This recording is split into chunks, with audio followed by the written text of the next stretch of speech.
Bing, bing, bong. I am back from smoking, and I need to quit. So we're gonna start doing sober streams where I just sit here and yap because I love yapping. Honestly, yapping is one of my favorite things. But Marcus YouTube video 6, volume 8. Yo, my eyes are that bad. No, they're kind of blurry from back here. I see 8 now. It still kind of looks like 6. Old man. I'm It was 8,000 years 2:46 old. p.m. when the ground began to Watching. shake. Nick is on. Lock it on. Whoa. This is real footage. Yo. For residents of Anagawa, Japan, earthquakes were nothing Japan? new, but this one was different.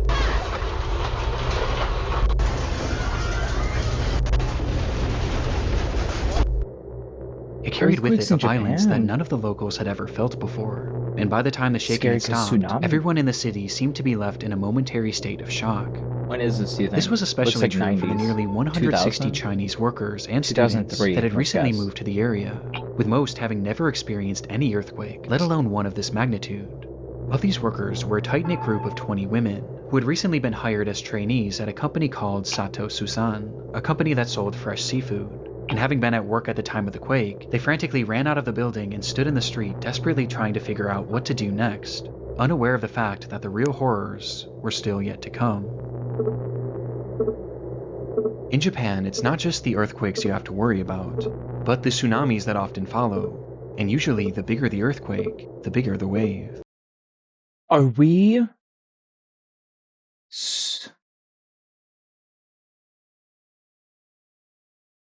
Did we already look this up? Darkest videos. We might have... Have we reacted to this? Some of these are private, some of them aren't. No, I don't think we have. It feels like we might have, though. Like, because I do remember watching And one given about that a Anagawa tsunami. was right on the sea, and Sato Susan was directly on the shoreline, these women were But it now was like a standing directly homemade in the one. path of an impending disaster. Thankfully, their boss, Mitsudo Sato, was well aware of what was to come, and quickly he yelled to the women to seek higher ground. But given their unfamiliarity with the area, Sato knew that he would have to be the one to lead them there. The group readily listened, He ends up saving and they quickly everyone, followed right? Sato as he led them up a set of stairs on a nearby hill, where they eventually reached a shrine Maybe that a overlooked happy Anagawa and the sea. It was the highest point in the area, and should keep them safe from what would likely be a massive influx of water. And sure enough, as they neared the top, Sato's fears were already coming true. As the sea had drastically retreated, it was now beginning to push forward, and things were only going to get worse from here. We might But despite have seen understanding this in a this, different it wasn't a spooky... deterrent for Sato, as once he deemed the altitude safe enough for this group of women, he then turned around and began to walk back down the hill They have a towards the recording? slowly flooding city. The girls yelled at him asking where he was going, which is when he revealed that down below in his home in Anagawa were his wife and his daughter, who were now directly in the path of this unfolding disaster, and he was going to save them. The girl screamed out to him, begging him not to go, as things had already become incredibly dangerous, but he didn't so much as turn his head as he stepped down onto the street and disappeared from their view. And it was at this time that one of those girls standing high atop the hill began to record.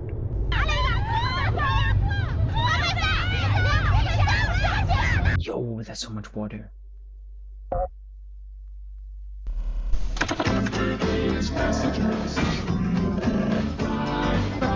All my life, family We watched a Nick one, just like the newest one didn't have an ad. has been super important I to me. think. I love my family, but Right? I also realize I don't know much about them, at least outside of my immediate family members, and specifically With my this app? grandfather, who I never got the chance to meet. And when thinking about this the other day, I Oh, went down a no. rabbit This hole is trying to find out more DNA? information about my ancestors. And in doing so, I ended up partnering with My Heritage, the #1 family history service and the sponsor of today's video. With My Heritage, you can search through over 33 billion historical documents to trust find these, records of but- your family members. But even with my limited not? knowledge, My Heritage was able to form entire branches of my family tree with just the click of a button, thanks to their instant His last discovery name Crowley? tool. And all I had to do was give the name of my parents and my grandparents, and all of a sudden my family tree was growing exponentially, We which talked revealed about it generations before, of but- ancestors that I never even knew existed. It was awesome to find pictures of my grandfather and discover things about him, like the fact that he was on his college basketball team, and after graduation he was called to serve in World War II, which really There is a Crowley out there that started a moved cult. me.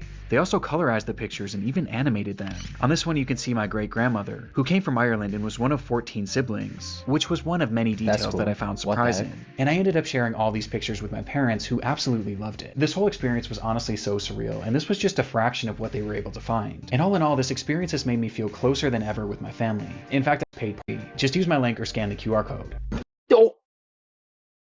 Oh, use the link in the bio. Scan it if you can. It's on the right side. Maybe it's limited offer. Oh, My Heritage Nick Crowley. So / Nick Crowley. Start with My Heritage. Support? Tsunami footage. Okay, maybe we have for sure seen this tsunami footage.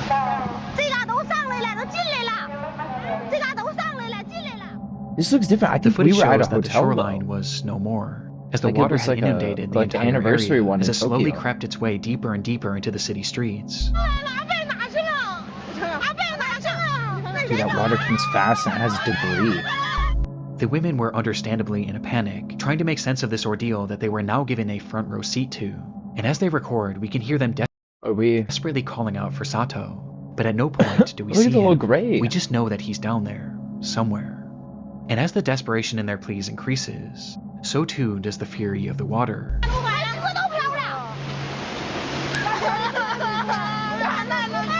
Why do you think it's because I skipped up a bunch? Sorry. Loved it. This whole experience was honestly so surreal, and this was No, just a it's happening fraction of what they again. were Oh, we're cooked, bro. Subscribe so I get better internet. area as it slowly crept its way deeper and deeper into the city streets. I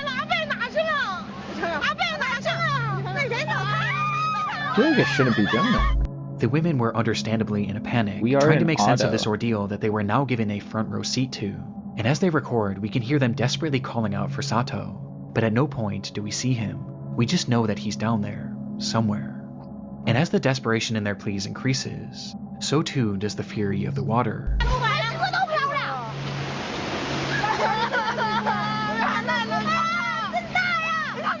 Dude, it's pushing that whole cart.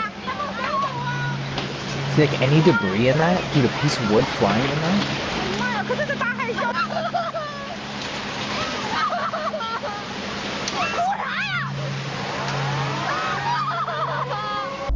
They could only watch as Anagawa as they knew it was completely eviscerated.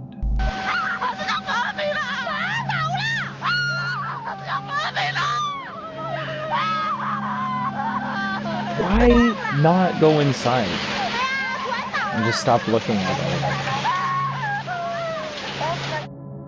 it. And by this point, they realized that there was now essentially no hope for Sato. It was at this time that the women realized that despite already being at a considerable height, it still might not be enough. Because he's still down and so they there, ran no? even higher up the hill, desperately trying to get out of the path of this water. He ran down into that.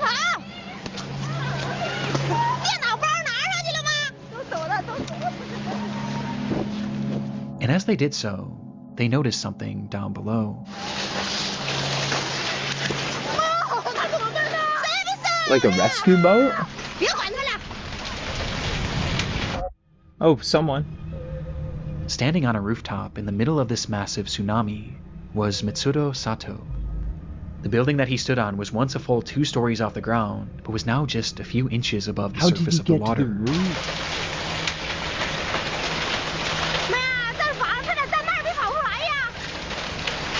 The women again call out to him, this time even more frantically, but at this point, it was no use. And when the camera is taken off Sato for just a split second, we can hear just from the women's reaction the exact moment that he swept away.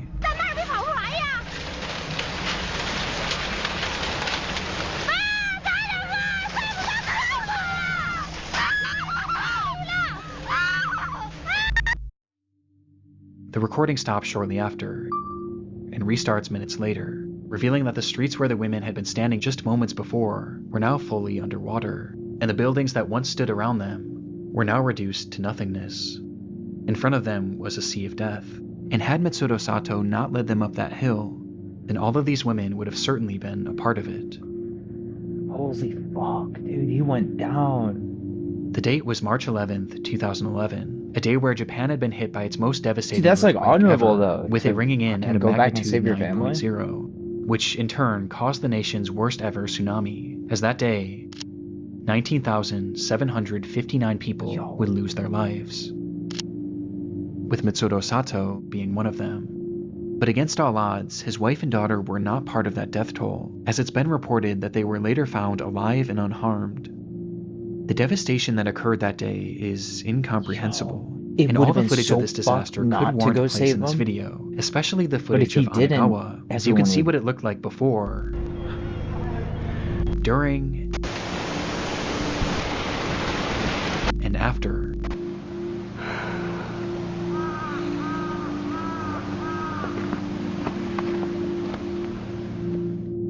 But what I found so interesting about this was all throughout this disaster were stories like Sato's, a man who risked his life to save 20 women that he hardly knew, and a man who gave his life trying to save his family, walking directly into the path of the worst natural disaster in modern Japanese history, all in an attempt to save the ones that he loved. And I honestly find it quite beautiful that afterwards, these women adamantly shared his story and made sure that the world forever remembered Mitsuru Sato as the hero that he was. Whoa. And of those 160 Chinese migrants who worked in the area, it was later reported that not a single one of them perished, which speaks volumes about the people of Onagawa, who so readily put others' lives before their own. Fire marshal is investigating a blaze in Georgetown. Super sad, but that one Two was people kind of found dead wholesome. inside the home, and so far it's not known how the fire started. Man in the Garage. It was just past 5:30 a.m. on the 17th of February 2021 when residents of a small neighborhood in Georgetown, Ontario were woken by the sound of sirens blaring. One man frantically grabbed his cell phone and rushed outside to record the unfolding scene, where he was met with a horrific sight. So this is the neighbor?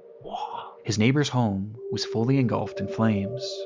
It must have happened quickly, as by the time rescue workers even arrived on the scene, there was already little hope of saving the house, or any of its occupants. It would take hours before that blaze was finally quelled, revealing the charred devastation inside, as firefighters would find the remains of 56-year-old Christina Rirak and 59-year-old Andrew Rirak within the home's garage. The cause of this They were fire was both in the initially garage? unknown, but quickly the situation was deemed suspicious when experts determined that the fire had started as a result of some sort of explosion that had happened within the garage where the couple's bodies were found. This was later confirmed by security footage obtained from a neighbor who lived across the street, capturing the moments when it suddenly ignited around 5:27 a.m. There was clearly something off with this Can we case, turn on the and things car only or became more something? sinister following the autopsies of Andrew and Christina, which revealed that they hadn't actually died in that fire, and instead, both of them had been stabbed to death, with Andrew also being badly beaten. What the This fire wasn't started to kill them, it was started to cover up their murder. And it did a good job of it too, as the scene was now left completely destroyed, with very little evidence being left behind. But there was something else investigators thought to check. The camera? That's security footage. The camera had been facing the garage where all of this carnage seemed to have happened, and so they thought maybe if they looked back far enough, it could at the very They least find show what had someone? led up to this brutal attack. And so they rewound that footage, going back hours and hours, during all of which the garage had remained perfectly still, until they got all the way back to 6:42 of the day prior, February 16th. 6:42?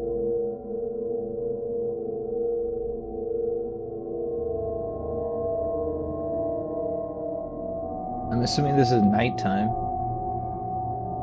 Because there's snow, so it just gets... What are we looking for, though? The film showed the moments that the couple had arrived home together inside of Christina's car, which Andrew had been driving that night, as he pulled uneventfully into the garage. This was the last time this couple was seen alive on camera, which on its own is Was there disturbing someone enough. in the garage? But as it turns out, there was something far more unsettling about this footage, as it revealed the fact that Christina and Andrew weren't alone. What?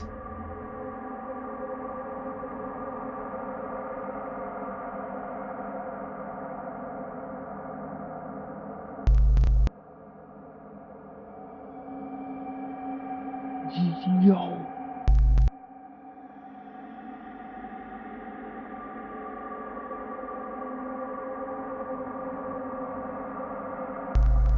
The footage showed a tall figure, its features completely shrouded in darkness, almost as if it were a shadow, with this figure lying in wait out of it a black sight on the guy? side of the house, until right after Okay. Andrew pulls the car into the Racist. garage, when this person slips in behind them. It's impossible to say for sure if the couple noticed this person or not, but it appears that they likely didn't, as they both start to exit the vehicle, to which the figure then ducks down in an attempt to avoid detection.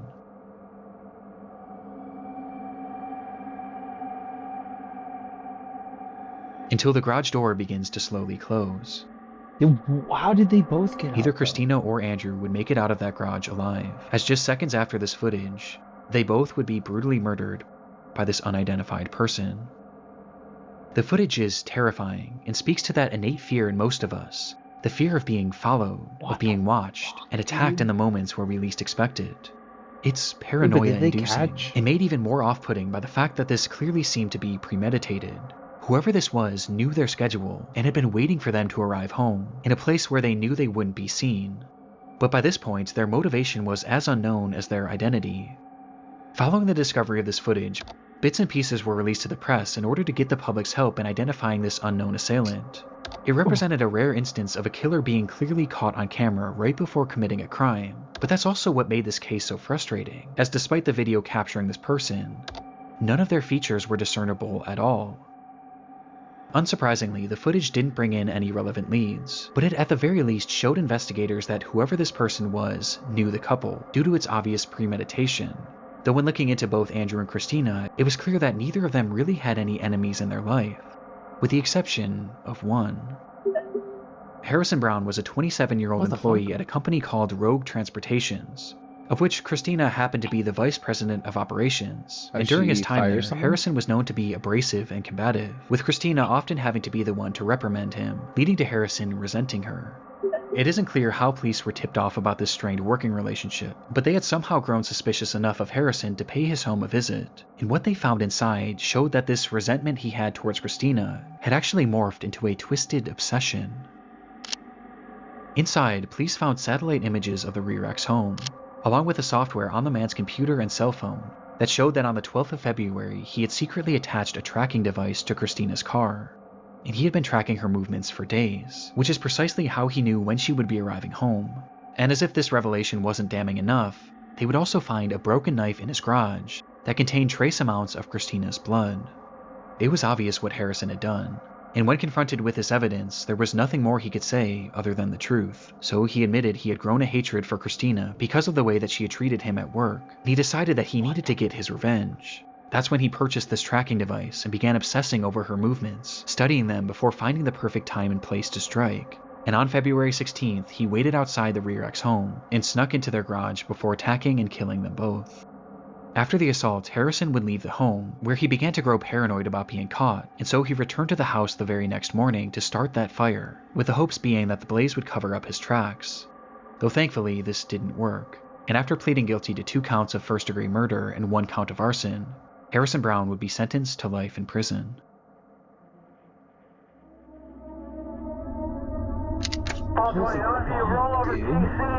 I've got an unresponsive female. I got a male in the car refusing to get out.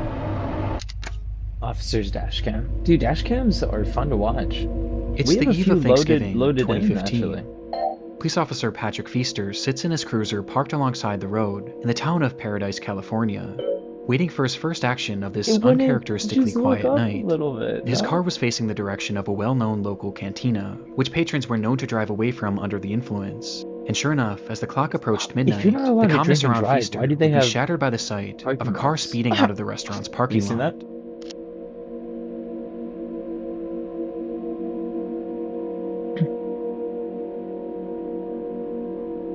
The car went unseen by Feaster's dashcam, but not by Feaster himself, as he took off, doing his best to catch up with the car that was now speeding down the road, and within a few seconds, he does. As the car slowly comes into frame for the first time, inside that vehicle was 26-year-old Andrew Thomas and his ex-wife, 23-year-old Darian Aaron. Andrew had been drinking heavily that night and was well over the legal limit, with his driving showing as much as he failed to pull over once Feaster approached him, resulting in a police chase that would only end up lasting just a few seconds. Are they gonna crash into a different car?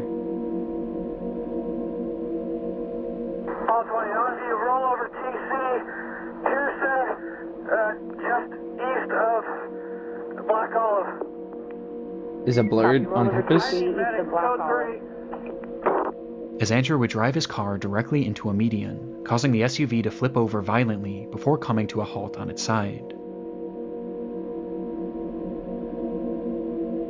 In that instant, Darian was ejected from the vehicle, being thrown straight through the windshield and landing onto the asphalt, where, despite still being alive, her injuries were likely unsurvivable. But Andrew, on the other hand, was still inside the vehicle, and he seemed to have been left relatively unharmed. As perhaps being boosted by adrenaline, he quickly tried to crawl his way out of the car in a desperate attempt to check on Darian, with Officer Feaster's dashcam capturing the entire ordeal. Though just as Andrew attempted to do so, we see Feaster step into the frame, where he suddenly draws his gun, and without saying a single word, fires 2 shots at Andrew, with one of the bullets appearing to strike him, causing his body to go limp as he falls back into the car. It happened in a literal instant, so fast that it's clear Feaster had most likely accidentally discharged his weapon, as there was no attempt at communication before the shot was fired, with Andrew clearly posing no risk to him, as both of his hands were being used to hoist himself up. I think it was intentional. From the footage, this all seems to be a horrible accident, and one that Feaster seemed to recognize right away, as he rushed up to the car, pointing his flashlight at the man that he had just shot, staring at him for over 10 seconds, trying to make sense of what he had just done, before he finally snaps out of it, and uses his radio to call for backup. Though this is when this already dark video starts to become much more disturbing. What happens? What? I've got an unresponsive female. I got a male in the car refusing to get out. When Feaster makes this call, he never mentions the shooting, and instead he states that the driver was refusing to get out of the vehicle. This is then followed by Feaster walking away from the man and pointing his flashlight to the ground, almost as if he was looking for something. His bullet casings? Copy. Give your cross on Black Olive.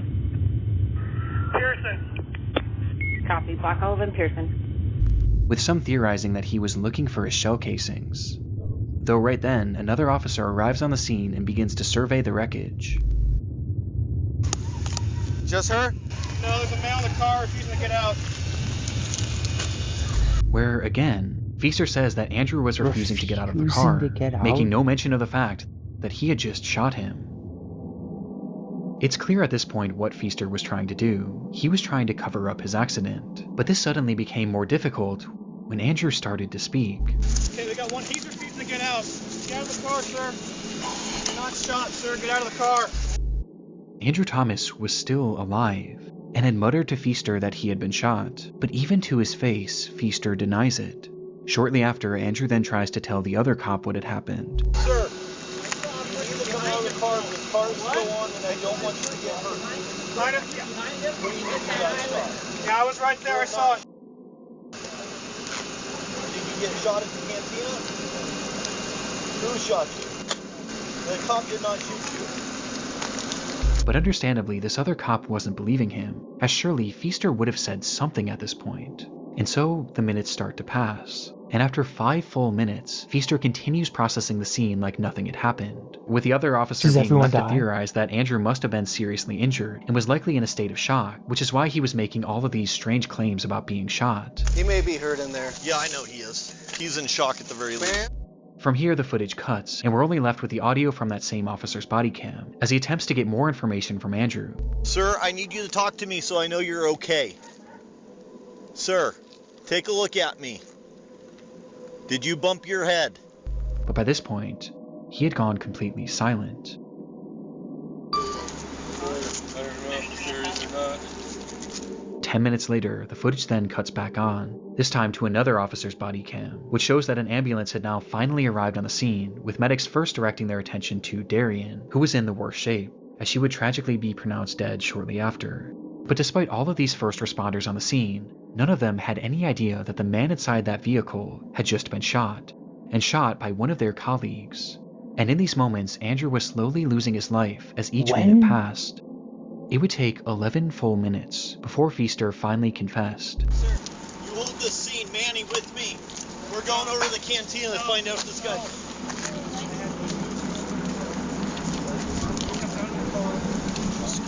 think I shot him. I wasn't even pointing at him. The gun could go on. Saying that he might have shot the man, but he wasn't sure. And immediately after saying this, Oh my God, are you serious? No, The recording is stopped, and the footage comes to an end. Sure enough, in that moment, Officer Patrick Feaster had in fact shot Andrew Thomas, with a bullet striking him directly in the neck. And the reason why he wasn't getting out of his vehicle was because that gunshot had left him fully paralyzed from the neck down. His condition was awful, and made worse by the length of time that it took for him to receive proper treatment. And despite fighting for weeks, Andrew Thomas would lose his life less than 1 month later due to that gunshot wound. Afterwards, Feaster admitted that he did fire his gun, but claimed that in the moment he wasn't actually sure if he had hit Andrew. But many found this hard to believe, as his gun clearly goes off while he's pointing it at Andrew, and he clearly gets a good view of him immediately after the fact.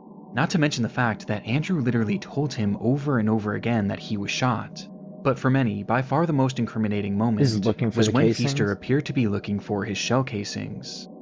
And because of his actions, Officer Patrick Feaster would be found guilty of manslaughter and receive a prison sentence of 180 days. A decision that was heavily contested but ultimately upheld. And while no one is defending Andrew Thomas's decision to drink and drive that night, Feaster's use of deadly force and his blatant attempt at covering it up make this footage harrowing nonetheless. Officer shot Andrew that day. It's difficult to display that theory without being able to show the full footage. I believe it. It looked intentional. And he was probably annoyed that he had to like chase or something. It's May 2013. 23-year-old Quamaine Wilson arrives at his local bank in Chicago, Illinois to deposit $20,000 cash, which he planned on giving out to groups of his most adoring fans. About to go get this $1,000 out for the fans, man. Really, I'm gonna take out $20,000, man. Just to show people, you feel me? I'm on a whole different level with this. To this point, Quamaine had carved out a respectable following on his YouTube channel, where he acted in a series called The Nick Story. One more word out your mouth, and that's your ass, that's your life. I'm gonna take it myself and put it in my graveyard with the rest of them. Along with posting music he made under the name Young QC. Out her song, but not until she's I know she will. I'm gonna get you. Based on his viewership alone, his success was apparent, and he wasn't shy about showing off the wealth that he claimed to have accrued as a result of it, posting photos and videos of himself flaunting large amounts of cash across his social media pages. But this video was by far his most boastful yet, as he would take that $20,000 and throw it into the air for all of his fans to fight over.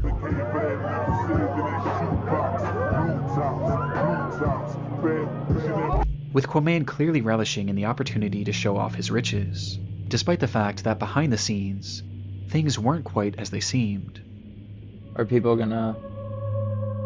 The truth was, Quamaine had actually earned very little from his channel despite its viewership, with this being on account of his videos containing copywritten music, and the fact that he only had a dozen or so uploads. I thought he was In fact, his social media flexing had started well before he even made his first video, as in reality, all of this money was coming straight from his mother, Yolanda Holmes. Having started a successful business in Chicago, Yolanda made a great living for herself and Quamaine. And being her only son, Quamaine was given just about anything he could have asked for. She would buy him designer clothes, jewelry, and even the Mustang seen in this video. But for Quamaine, it never seemed to be enough. He wanted to achieve a life of fame and riches, and he used his mother's finances to sell the illusion that he already had, asking her again and again to purchase him things that could help him sell this dream, until one day, it all came crashing down, when Yolanda would tragically lose her life. Just like that, Quamaine's entire support system had fallen out beneath his feet, leaving him without his mother and without the provider who was funding his entire life. But strangely, this didn't seem to stop his lavish online presence. In fact, his spending only seemed to increase after this, as this footage of him giving away money to fans actually took place after the death of his mother, which became extremely off-putting for law enforcement, as Yolanda hadn't simply passed away, and instead, she had been brutally murdered. Quamaine had learned something shortly before Yolanda's passing, that not only were his mother's savings entirely willed to him, but she had also taken out 2 life insurance policies, in which he was the sole beneficiary. And despite Yolanda giving him anything that he could have asked for, it seemed that by this point, Quamaine had simply grown tired of having to ask. And so, on September 2nd, 2012, he would offer his friend Eugene Spencer $3,500 to kill his own mother. Eugene accepted the offer, and that night he would travel to the apartment of Yolanda Holmes late at night, where he entered her room and shot her multiple times as she slept. At the time, her boyfriend had been sleeping next to her, and despite jumping up and doing his best to fight off the attacker, Eugene would eventually beat him unconscious before fleeing the scene. Eugene would call Quamain immediately after the attack to tell him that the job was done, but rather than feeling any sort of guilt, Quamain instead had no emotion, and he simply stated, "Make sure the bitch is dead." And so Eugene went back up to that unit, this time brandishing a knife, and repeatedly stabbed Yolanda until he was absolutely certain she was gone. And with that, Quamain Holmes was a rich man, and it only cost him the life of his own mother. For a moment, the crime had worked perfectly. The police were left with no concrete leads as to who might have killed Yolanda, and the public largely believed that it was her boyfriend, whom Eugene had knocked unconscious. But no one even thought to look at Quamain. And recognizing that he was in the clear, his behavior grew brazen almost immediately. Quamain Wilson lost his mother to gun violence on November 14th. My mother, she was a neighborhood woman. A guy entered her home, and murdered her, just to steal. As he went on TV to talk about his mother's murder, where he peddled the theory to the public that this was some sort of botched robbery, all the while he showed no emotion. He wouldn't even wait a full week before depositing the money, as he took out $90,000 within just the first few days, and immediately began showing it off to his followers. And in this footage where he gave away that $20,000, throwing it into the air as if it meant nothing to him, every cent of that had come from the death of his own mother, a death in which he was entirely responsible for.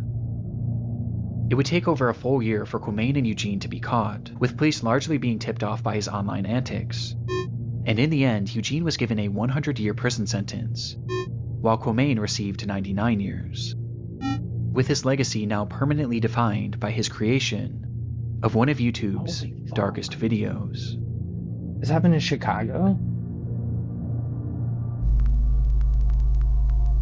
Oh my god, RIP, dude, this is fucking, what the hell? Oh look, we watched this. I want to give one last thank you to this video sponsor, MyHeritage. Use my link down below to get your first 14 days completely free, or scan / Nick Crowley. We looked it up in the very beginning. Look, it's right here. Bing, bing, bong. Thanks for watching. Peace.